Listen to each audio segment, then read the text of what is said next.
자, 시간 우리 하나님 말씀 함께 보시겠습니다. 찾으실 하나님 말씀은 하박국서 3장 16절로부터 19절까지 말씀이 되겠습니다.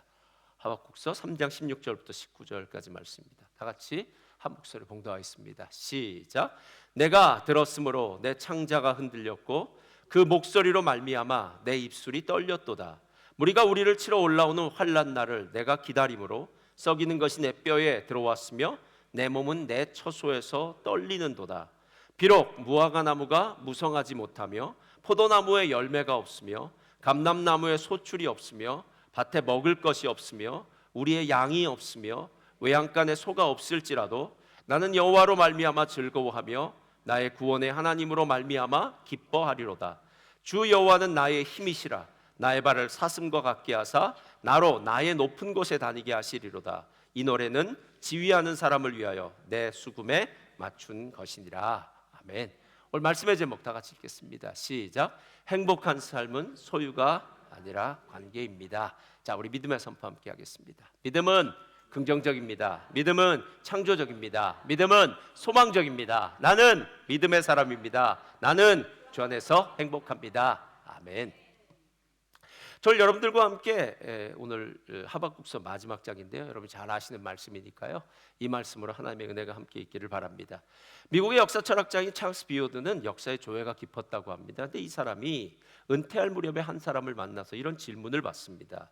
이렇게 질문했대요. 선생님, 역사를 연구하면서 배운 중요한 교훈이 무엇입니까? 라고 물었더니 이렇게 네 가지를 말했답니다. 첫 번째, 하나님이 어떤 사람을 멸망시키고자 할 때는 그로 하여금 권력에 미치도록 내버려 두었습니다. 그러니까 선을 넘어간다는 얘기죠. 권력에 미치도록. 아마 정치인들의 모습 같고요. 둘째, 하나님의 연자맷돌은 천천히 돌아가지만 마침내 모두를 곱게 빻는다는 사실입니다. 공의의 하나님, 심판의 하나님을 의미하고요. 셋째, 꿀벌이 꽃에서 꿀을 딸 때에는 그 꽃을 수정시켜 주었습니다.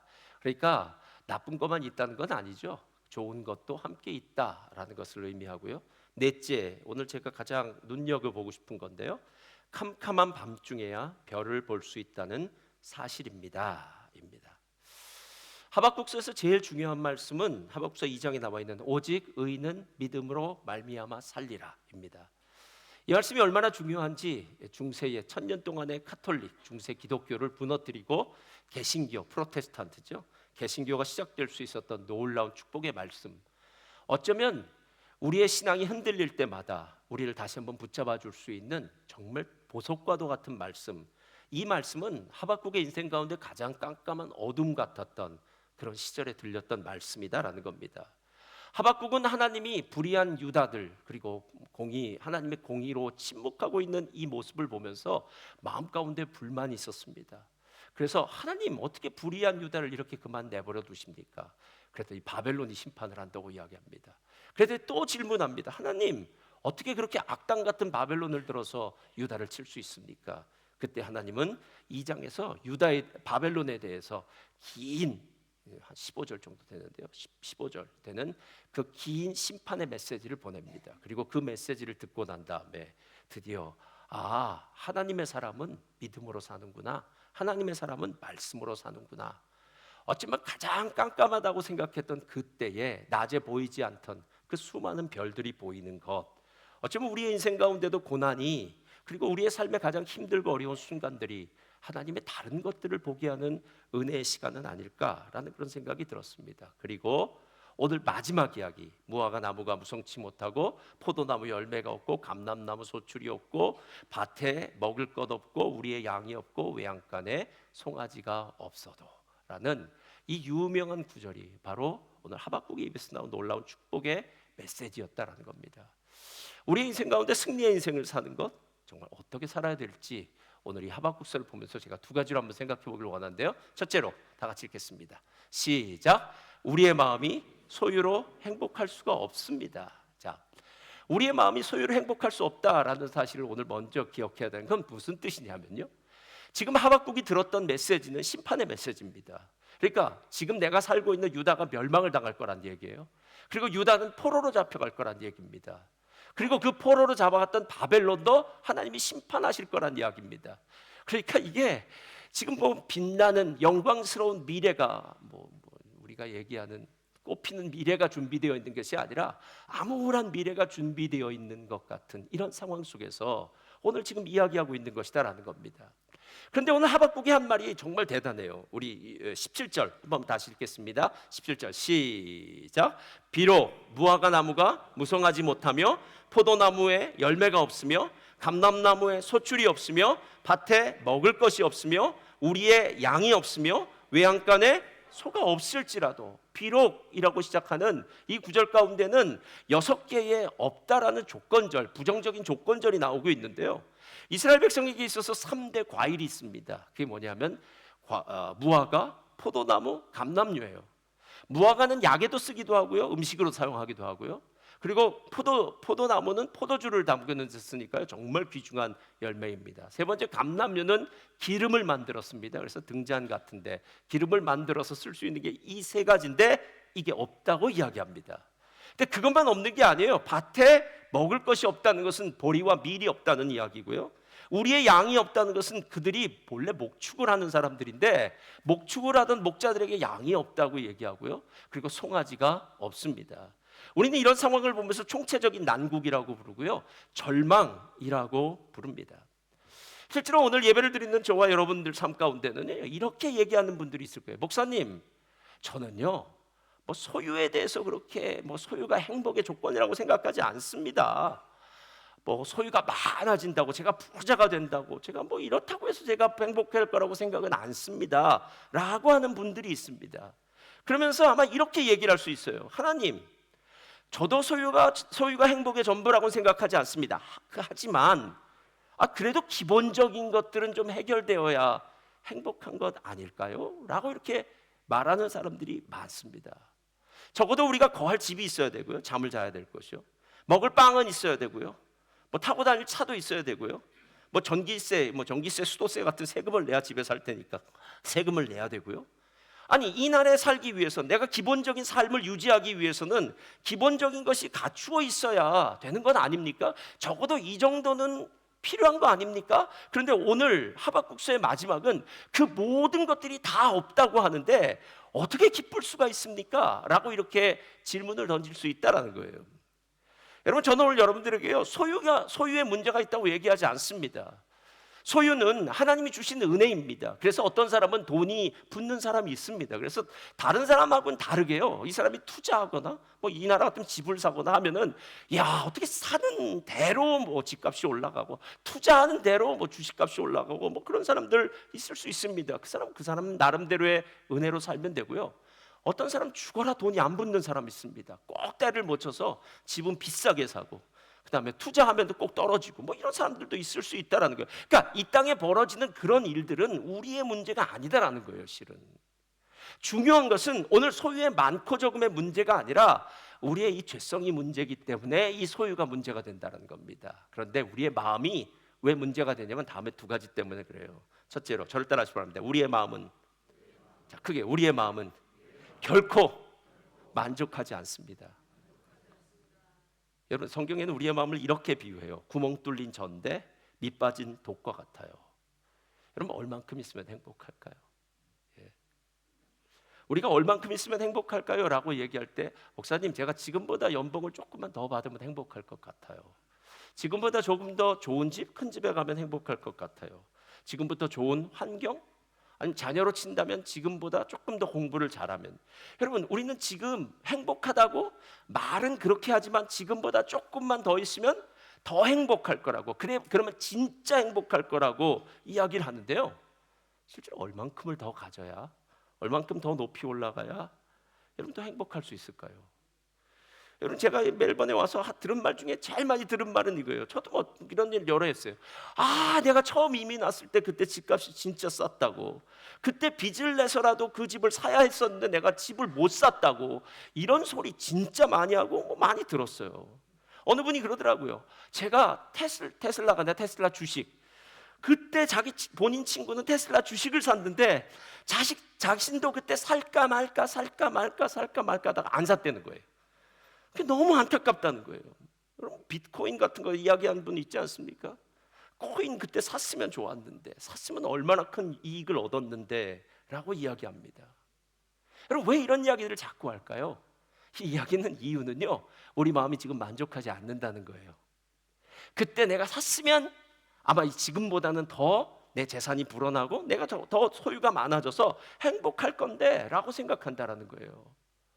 여러분 세상을 사는 사람들의 특징이 무엇입니까? 리미트가 있습니까? 그냥 달려가는 거죠. 끝까지 달려가는 겁니다. 좀 더 나은 삶, 좀 더 많은 것을 가진 삶.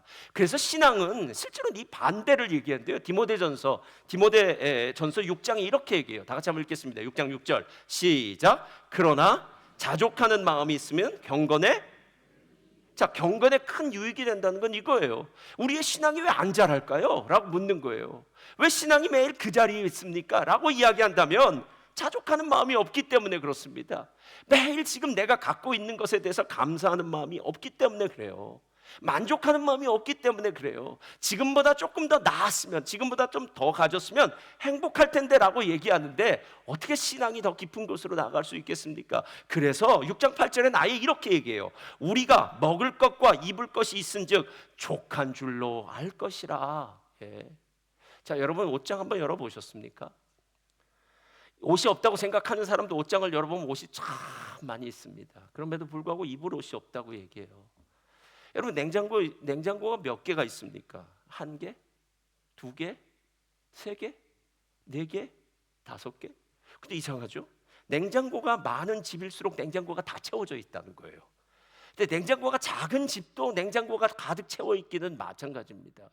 거의 제가 우리 성도님들 집에 가서 냉장고를 열어봤을 때 뭐 열지도 않겠지만 냉장고를 열어봤을 때 아무것도 없이 그냥 이거 몇 개 있는 집은 없을 것 같다는 게, 우리 한국 사람들이 뭐 밑반찬이나 김치나 이런 것도 만들어 놓아서 그럴지 몰라도 실은 우리는 뭔가 이렇게 쌓아놔야지 마음이 안심이 되기 때문에 아무것도 없을 때 우리는 불안함을 느낀다라는 거예요.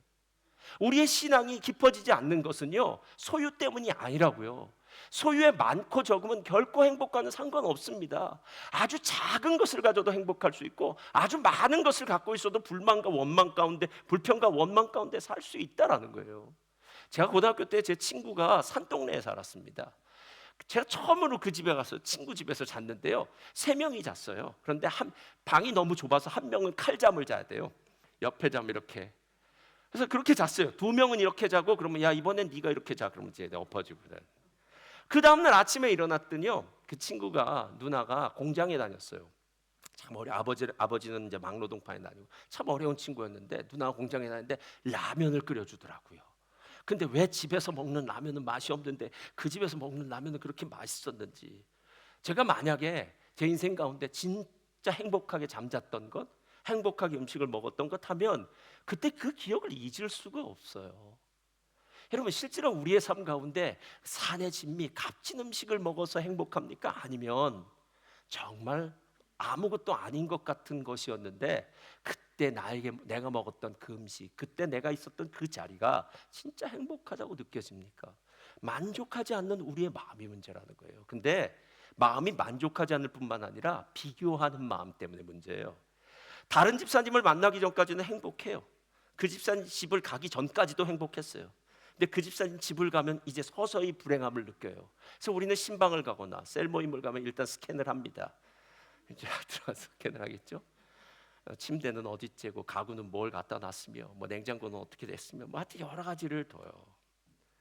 그리고 이제 뭐 이런저런 얘기를 하다 보면 우리가 하는 얘기는 매일 똑같지 않습니까? 뭐 이곳에 산다면 자녀 이야기 하든지 일 얘기 하든지 뭐 이런 내 신변 잡기를 이야기해요. 근데 그런 신변 잡기를 이야기하다 보면은요, 서로 비교가 됩니다. 왜 우리의 자녀들은 저 집 자녀들보다 뭐 낫지 않을까? 왜 우리 집은 이럴까 저럴까 생각하다 보면은 집에 돌아오는 그 발걸음이 무겁기만 하고요, 왠지 씁쓸하고 나는 마치 실패자처럼 생각한다라는 거예요. 여러분 언제나 그렇지는 않습니다. 실제로 제3세계로 선교여행을 아이들이 다녀오고 나면요, 한 2달 정도는 상당히 행복해합니다. 왜냐하면 그곳에 가서 필리핀이나 뭐 아니면 이런 데 가서 진짜 어려운 친구들 만나고 오면요, 내가 살고 있는 곳이 진짜 행복한 곳이지. 뭐 아이들만 그렇게 느끼겠습니까? 여러분도 인도네시아, 캄보디아 이런 곳에 갔다가 며칠 있다 오면요, 멜번 공항에 도착할 때 참 멜번 시원하다, 공기도 좋다, 뭐 이런 소리 하지 않느냐라는 거예요. 여러분 실제로 나보다 덜 가진 사람들을 만나면 감사가 나와요. 근데 살아보셨잖아요. 덜 가진 사람만 만나나요? 아니 더 가진 사람만 만나나요? 둘 다 만나는 거 아닙니까? 그러니까 내 마음의 행복이 누구와 비교가 자꾸 되면서 이 사람을 만날 때는 불행하고 이 사람을 만날 때는 행복하고 행과 불행이 계속해서 연속하여 교차하는 것, 여러분 이런데 어떻게 감사가 나오겠습니까? 예. 제가 예전에 그런 얘기를 했어요. 우리 집사님들 그러더라고. 아이가 학교에서 이제 점수를 받아왔겠죠. 80점 받아쓰기를 80점을 받아와요. 그럼 이렇게 얘기합니다. 야, 조금만 더 100점 될 것 같다고. 그래서 100점을 딱 받아와요. 그럼 부모가 이렇게 묻습니다. 몇 명이나 100점 맞았냐고. 치사하죠. 예, 진짜 치사해요. 예. 그래서 3명이라고 그러면 그러면 안 된다고, 너가 제일 잘해야 된다고. 근데 계속 100점을 맞아와요. 또 묻습니다. 몇 명? 우리 반에서 나 혼자라고. 그러면 니네 학교에 반이 몇 개냐고 물어봐요. 여러분 그 다음에 어떻게 넘어가신지 아시죠? 빅토리아에, 전 호주에 너 인도 애들이 얼마나 공부를 잘하는지 알아? 뭐 이 소리 하기 시작하면요, 우리의 상황은 끝도 한도 없다라는 거예요. 맥셀 멀츠라는 의사가 이렇게 얘기를 했어요. 오늘을 사는 현대인들 중 95%는 열등감에 시달린다. 이 비교의식이 있다는 거예요. 비교의식이. 그러니까 행복하지 않다는 거예요. 여러분 이렇게 좋은 호주에 살면서 정말 하나님이 주신 이 올라온 은혜 건강하게 자녀들과 함께 행복하게 살면서도 끊임없이 이 호주에서도 열등감을 느낀다는 게 여러분 정말 아이러니하지 않습니까? 예? 남들은 여기 살고 싶어서 그렇게 난리를 쳐도 못 살고 있는데 우리는 정말 사는데 아무 문제가 없어도 힘들고 고통스럽고 불평하고 원망하고. 예? 그래서 이 맥셀 멀츠가 이렇게 얘기해요. 열등감은 사람들로부터 자신을 분리시키려고 한대요. 여러분 우리 한국 사람 40대 50대 한국 남자들이 제일 좋아하는 최애 프로그램, 나는 자연인이다. 예. 다들 그냥 자연에 가서 살고 싶은 거예요. 예. 근데 더 큰 문제는 그 자연인도 손님이 놀러 오면 얼마나 좋아하는지 모르고 손님이 왔다 떠나면 얼마나 힘들어하는지 모르고, 그래서 말만 자연인이지 사람을 좋아하는구나 라는 생각이 들지 않습니까?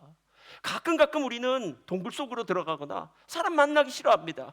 그래서 우리 남자들 중에서 그런 사람들 여럿 있어요. 제가 아는 친구도 그랬어요. 예. 문제만 생기면 동굴 속으로 들어가요. 사람도 안 만납니다. 그럼 그거 끄집어내는데 한참 걸렸어요. 예, 그래서 또 가서 밥도 사주고 오라고 해서 겨우 다독이면 또 끄집어 나오고 그래요. 그런데 사람이나 동물이나 불안을 느낄 때는 그 에너지와 피가 그들의 다리에 집중되고요. 분노하고 화를 낼 때는 에너지와 피는 그들의 주먹과 입에 집중된다고 합니다. 그래서 불안한 사람은 참을성이 없고 부산하며 바삐 걷게 되고, 화가 난 사람은 욕설을 퍼부으며 주먹을 휘두른대요. 그럼 저는 이거 한국 생각이 나요. 제가 한국에 갔어요. 지하철인지 어딘지 누가 제 발을 밟았는데 저를 째려보더라고요. 그래서 제가 저 사람 발 밑에 내 발을 놓은 게 잘못이구나 라고 생각하면서, 사람들이 다 분노에 아주 절어 있어요. 행복하지가 않습니다. 무엇 때문입니까, 여러분? 예. 경제는 세계에서 유례없는 경제 대국입니다. 10위권이라고 합니다. 요즘 한류, K문화, 여러분 뭐 노래면 노래, 음식이면 음식. 요즘 뭐 세계에 가서 한국 사람이라면은요, 막 그냥 사진 찍고 싶어하고 막 한국 사람이라고 한국말 배우고 싶어하는 이 세상인데, 정작 우리 한국 사람의 마음은 황폐해질 대로 황폐해졌습니다. 아니 세계에서 제일 살기 좋다고 하는 이 멜번에 살고 있는데 우리가 정말 행복합니까? 무엇이 행복하지 않습니까? 소유는 아니지 않습니까? 예. 소유로 친다면 우리보다 못 사는 사람들이 너무나 많아서요, 소유 때문에 불행하다고 얘기하는 것은 어불성설일 수밖에 없어요. 소유는 아니에요. 마음이 문제예요. 만족하지 못하는 마음, 자족하지 못하는 마음, 항상 비교하는 마음. 그래서 항상 비교해요. 그래서 그 해결책이 어디 있냐? 둘째로 다 같이 펴주세요. 다 같이 읽겠습니다. 시작. 하나님과의 관계가 행복의 근원입니다. 자, 이거 너무나 단순한데요, 제가 한 천천히 들어보세요. 나는 여호와로 말미암아 즐거워하며 나의 구원의 하나님으로 말미암아 기뻐하리로다. 주 여호와는 나의 힘이시라. 나의 발을 사슴과 같게 하사 나로 나의 높은 곳에 다니게 하시리로다. 도대체 나라는 말이 몇 번이나 나왔냐는 거예요. 저를 따라하시기 바랍니다. 나의 하나님, 나의 하나님, 나의 하나님은 좋으신 하나님입니다. 믿으십니까? 여러분, 세상에서 제일 어리석은 것이 무엇이냐면요, 하나님은 좋다는 것을 배웠는데 진짜 좋으신 하나님을 만나지 못한 거예요. 하박국은 그랬어요. 하박국은 유다가 불의한데 유다를 그냥 내버려 두는 것에 대해서 못 참았어요. 그래서 하나님께 분노했어요. 아니, 유다보다 더 악당 같은 저 바벨론을 하나님 저렇게 내버려 둔다는 게 내 상식으로는, 내 경험, 내 지식으로는 도저히 이해가 안 간다고 화가 막 났어요. 여러분, 우리가 하나님을 안다고 얘기해도 실질적으로 하나님을 깊이 아는 것과 대충 아는 것은 틀리다라는 거예요. 여러분, 스스로 한번 생각해 보세요. 여러분, 진짜 하나님을 알고 계십니까? 예. 오늘 하박국이 마지막에 이야기한 건 이거예요. 나 여호와로 말미암아 즐거워할 거야. 나의 구원의 하나님으로 말미암아 기뻐할 거야. 주 여호와는 나의 힘이셔. 나의 발을, 여기 사슴이라고 하는데 사슴이 아니에요. 이거 여러분들 아마 동영상이나 이런 거 볼 때 보셨을 거예요. 산양이요, 산양. 절벽을 타는 사냥들 얘기하고 있는 거예요.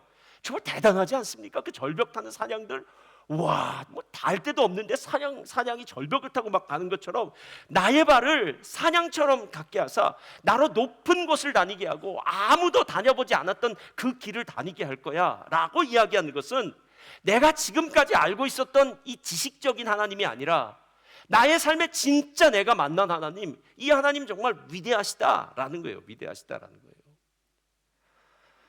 여러분, 진짜 하나님을 알고 있는 것과 하나님을 진짜 하나님으로 만난 것과는 달라요. 제가 성경 공부를 할 때 간혹 이런 질문을 던져요.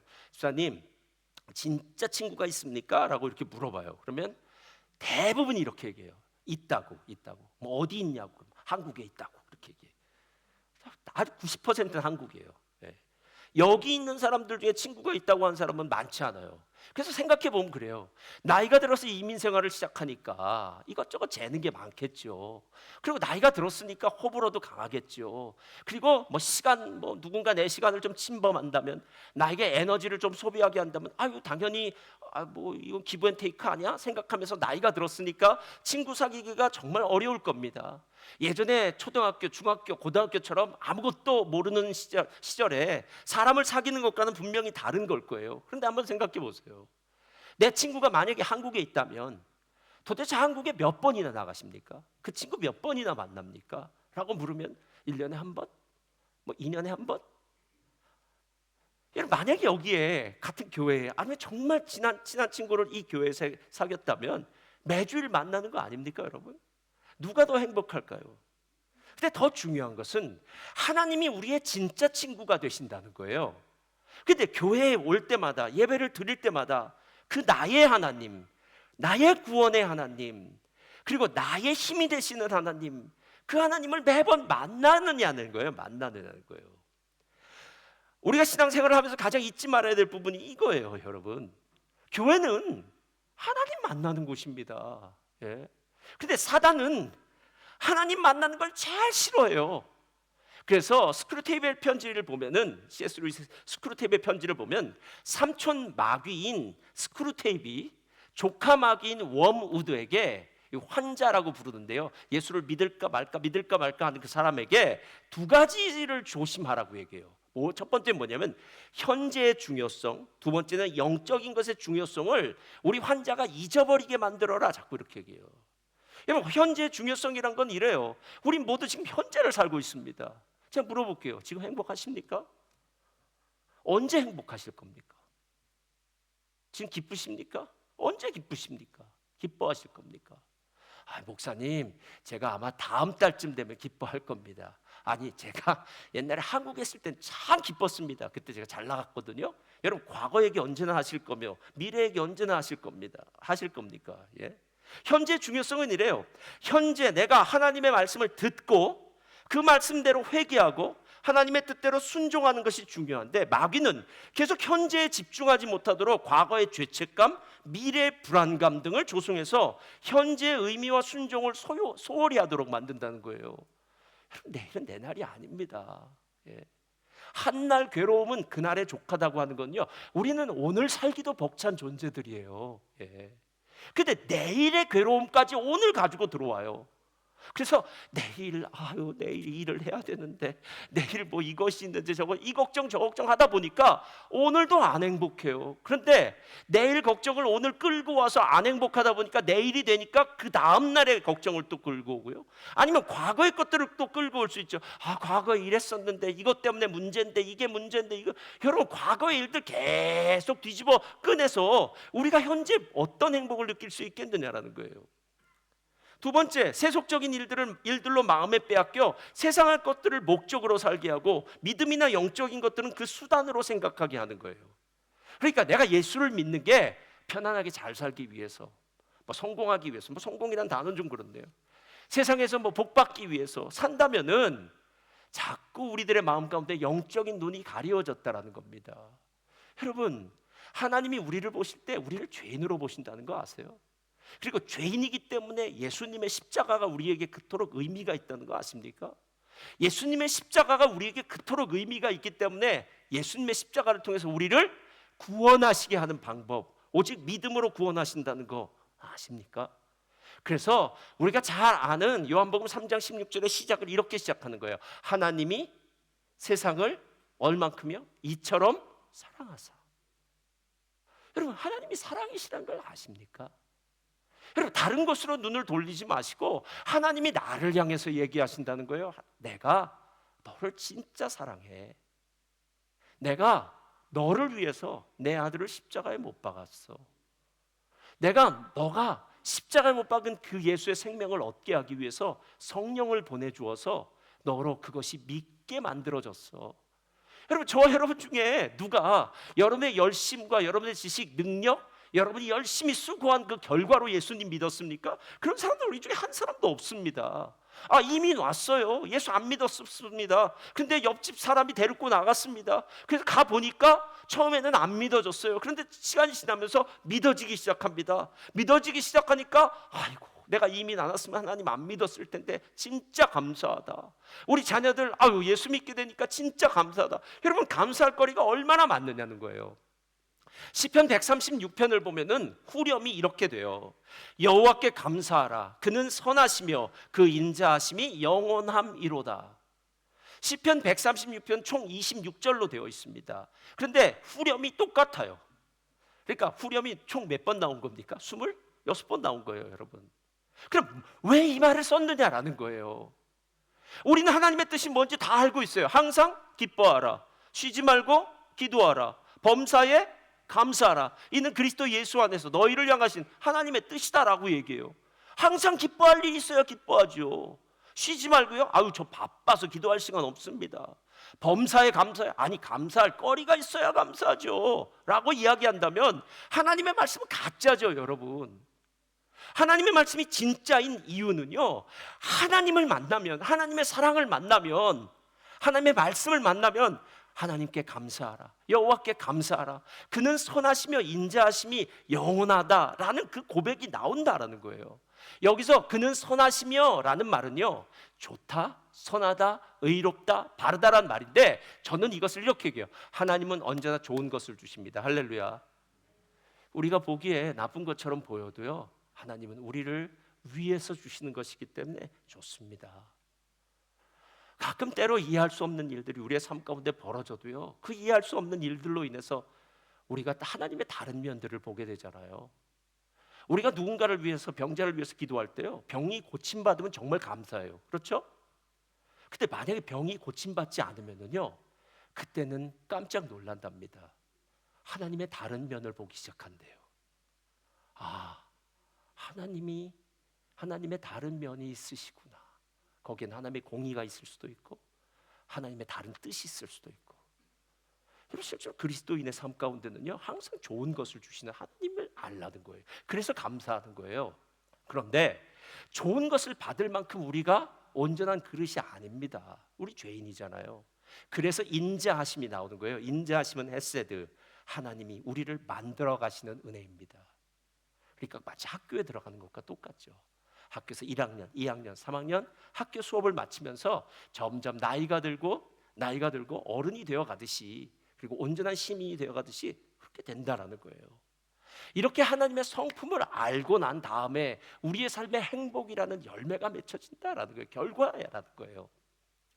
제가 지난주에 청년부에서 연애와 결혼이라는 세미나를 준비하면서 느낀 게 있어요. 제가 여러분에게 묻겠습니다. 청년들에게 똑같이 물었어요. 연애는 청년들에게 물었는데요. 결혼은 우리의 목적일까요? 아니면 결과일까요? 어떤 친구가 이렇게 묻더라고요. 저는 연애는 하고 싶대요. 연애는 좋은데 결혼은 무섭다고 얘기하더라고요.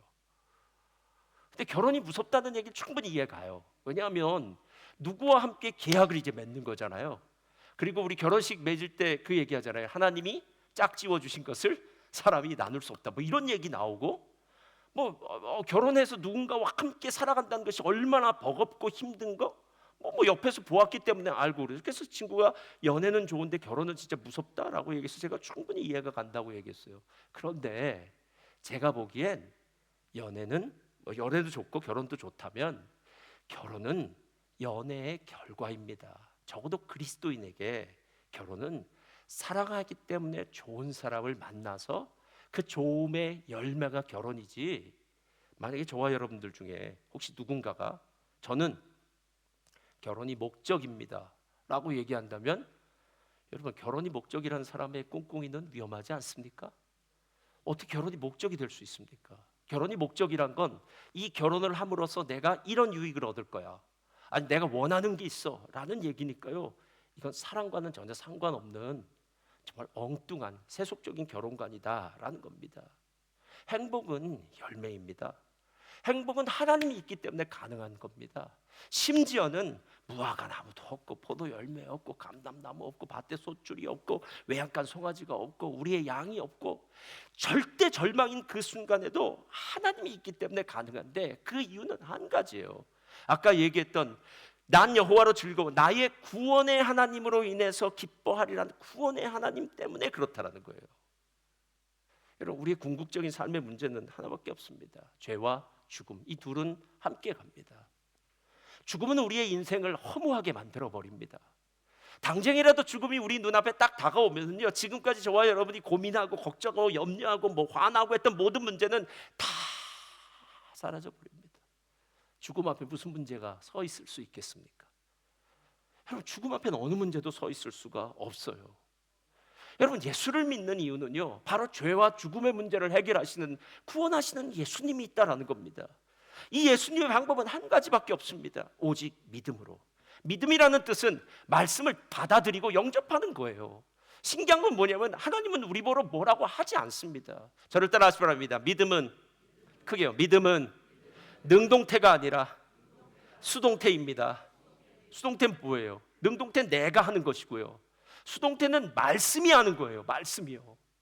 그래서 신기하게 하나님의 말씀이 들려지는 자리에 처음에 올 때는 답답하죠. 힘들죠. 문제 가운데 꽉 눌려있고 어둠의 영에 눌려 있었는데 말씀의 자리에 와서 말씀을 듣다 보니까, 아니 여러분 집에서 인터넷 들어도 상관없겠죠. 말씀의 자리에 앉아서 말씀을 듣다 보니까 하면서 서서히 이 껍데기가 벗겨지는 것 같고요, 때가 벗겨지는 것 같고요, 하는데 말씀을 다 듣고 났는데 내 안에 기쁨이 다시 한번 샘솟는 것 같은 그 은혜, 그게 있는 게 바로 구원의 하나님 은혜 아니겠느냐라는 거예요. 여러분, 말씀을 들으면서 우리 얼굴이 달라진다는 거 아십니까? 말씀을 들으면서 우리의 마음이 달라진다는 거 아십니까? 마음에서 막 두렵고 떨리고 막 초조했는데 말씀을 들으면서 평안해지기 시작합니다. 말씀을 들으면서 우리 얼굴이 웃어지기 시작합니다. 여러분, 삭개오 이야기 아십니까? 삭개오가 예수님을 보기 위해서 뽕나무에 올라갔습니다. 그랬더니 예수님이 그 길을 지나가다가 삭개오를 향해서 이렇게 얘기합니다. 삭개오야 내려오라. 내가 오늘 너의 집에 유하여야겠다 라고 얘기할 때, 그때 삭개오의 반응이 영접하는 겁니다. 삭개오가 즐거워하여 급히 내려와 예수를 자기 집으로 영접하니라, 이거예요. 여러분, 그럼 말씀의 능력이 어디에 있는 줄 아십니까? 어느 자리이건 누구에게 들리건 그 말씀이 있을 때마다 아멘 하고 말씀을 받아들이고 그 말씀에 순종하는 삶을 살기 시작하면서 우리의 인생은 전혀 다른 세상이 펼쳐진다는 거예요. 삭개오가 예수님을 자기 집으로 모시기 바로 전까지만 해도 세리장이었습니다. 세상으로 보면은 잘 나가는 부자였습니다. 사람들에게 손가락질 받는 거, 아니 돈 버는데 뭐가 문제입니까, 여러분? 예, 돈이 해결해 줄 텐데요. 그렇죠. 뭔지 왠지 마음 한 구석에는 뻥 뚫린 것 같은 그런 마음이 있어서 공허한 마음으로 살았지만 그래도 돈이 해결해 줄 거야 생각했던 사람이었어요. 근데 예수님을 영접하고 난 다음에는 그의 인생은 달라집니다. 그는 기뻐집니다. 지금까지 자기를 지탱하고 있던 돈이 아무것도 아닌 것을 알게 돼요. 주님, 제가 네게 토색한 것이 있으면 4배나 갚겠습니다. 주님, 제 재산의 반을 팔아서 가난한 자들에게 나눠주겠습니다. 주님, 저는 이제 주님이 내 안에 오시니까, 구원의 주님이 나의 삶의 주인이 되시니까 더 이상 문제 없습니다. 그때 주님이 삭개오에게 한 이야기가 이도 아브라함의 자손이라. 이도 아브라함의 자손이라는 이 말은요, 그토록 바리새인들이, 그토록 유대인들이 듣고 싶었던 이야기였어요. 근데 예수님의 입으로 직접 얘기해 주는 놀라운 은혜가 있더라라는 겁니다. 여러분, 행복은 결과입니다. 행복은 결과예요. 우리가 마치 파랑새를 쫓아가는 것처럼 열심히 행복을 따라가도 행복을 만날 수가 없습니다, 여러분. 행복할 수 있는 길은 오직 한 가지입니다. 예수님을 만나면 됩니다. 가끔 어떤 분이 저한테 이렇게 얘기했어요. 제가 참 감사하네 라는 생각이 들었던 분이 있어요. 어떤 일을 그분한테 맡겼어요. 그랬더니 그분이 힘든 일이었는데 하고 난 다음에 저한테 이러는 거예요. 목사님, 이 일을 맡겨주셔서 감사합니다 그러더라고요. 그래서 아니, 내가 맡겨줬으니까 내가 감사해야 되는데 저분이 감사하지? 라고 얘기를 하는 거예요. 분명히 그 일은 힘들고 어려웠어요. 그러나 그분은 그 일이 하나님의 뜻대로 생각하고 행했기 때문에 그 일로 말미암아 감사하고 행복할 수 있었다라는 거예요. 관계가 행복이라는 것은요, 하나님이 내 삶에 있는가 없는가, 이 하나님이 나의 하나님인지 아닌지만 알면 돼요. 나의 하나님이 아니면 내 안에는 행복이 없어요, 여러분. 성경 안에 나와 있는 그 하나님이 아니라 나와 친밀한 관계가 있는 하나님, 나에게 말씀하시는 하나님, 나와 함께 하시는 그 하나님이 있느냐라는 거예요. 오늘 처음에 말했던 캄캄한 밤중에 별이 보인다는 말의 의미를 좀 다시 생각해 봤어요. 우리의 삶에 진짜 중요한 것은 잃어버리고 난 후에 그 소중함을 느껴요. 그 중에 제일 첫 번째가 건강이에요. 여러분, 건강은 건강할 때 지켜야 되는데 참 우리가 어리석어서 건강할 땐 몸을 막 굴리다가 건강을 딱 잃어버리고 나면 건강의 소중한 걸 알아요. 저는 자녀도 그런 것 같아요.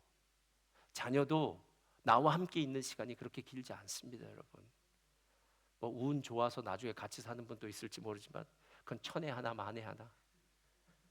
자녀가 18살이 지나고 이제 나이가 들면 자녀는 자녀의 가정을 갈 겁니다. 그럼 그렇게 보고 싶어하는 자녀도 잘 못 만나요.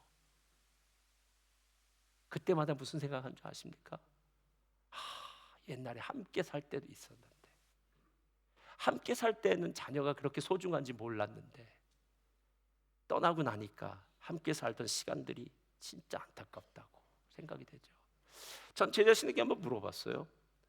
만약에 은퇴를 하고 난 다음에 뭐가 제일 그리울까? 라고 생각하면 아마 강단이 그리울 것 같아요. 설교하는 게 그립겠죠. 예. 그래서 은퇴 목사님들 강단에 서시면 되게 오래 하세요. 아니, 나쁜 얘기가 아니라 오래 하신 건 그게 그리웠던 일이기 때문에 그래요. 예. 그리고 또 하실 말씀도 많고요. 여러분, 제가 갖고 있기 때문에 소중하지 않게 생각했는데 당장 며칠만 지나도 그것이 정말 소중했다. 하나님이에요. 여러분, 장기나 바둑판에서 막상 장기나 바둑을 두고 있는 사람들은요, 수를 잘 못 읽습니다. 옆에서 훈수 두는 사람이죠. 널찍이 빠져서 훈수 두는 사람은 다른 수가 보여요. 내 인생의 그 문제 안에서 계속 머물러 있으면은 나의 인생의 수가 보이지 않습니다. 그래서 계속 힘들고 어려워요. 짜증나요. 그러나 만약에 영적인 눈을 가지고 하나님의 말씀에 집중하기 시작하면 우리에게 다른 세상이 벌어집니다. 요즘 역대하를 보면서 저는 참 많은 은혜를 받았는데요. 역대하 기자가 정말 대단해요. 역대하 기자는 이 얘기를 하고 싶은 것 같아요, 우리에게. 솔로몬이 제일 처음 왕이 되자마자 그는 기브온 산당에 가서 예배부터 드렸어. 그리고 하나님의 말씀을 받았지. 그리고 솔로몬의 삶이 이렇게 복된 삶이 되었어. 르호보암은 솔로몬의 아들인데 어제 보니까 예배부터 드리지 않고 세겜에 가더라고요. 그러니까 사람 만나러 가고 상황 따라 갔더니 엉뚱한 결정을 내려서 나라가 두동강이가 나버렸어요. 그런데 오늘 보니까 다시 하나님의 말씀을 듣더라고요. 선지자 스마야의 말씀을 듣고 순종했더니 그때부터 르호보암의 인생 가운데, 르호보암의 나라 가운데 다시 하나님 복이 임하더라고요. 사랑하는 성도님들, 하나님 앞에 복 있는 자의 인생 단순합니다. 하나님 말씀이라면 순종하시고요, 하나님의 뜻이라면 그 뜻대로 걸어가시면 됩니다. 성경의 하나님이 나의 하나님이 된다면 됩니다. 그러면 나의 삶 가운데 그 하나님의 놀라운 은혜가 있을 줄 믿습니다. 우리 차이티 앞으로 나와주시고요, 우리 거친 길을 걸어갈 때 우리 찬송 드리고 기도하고 마치겠습니다.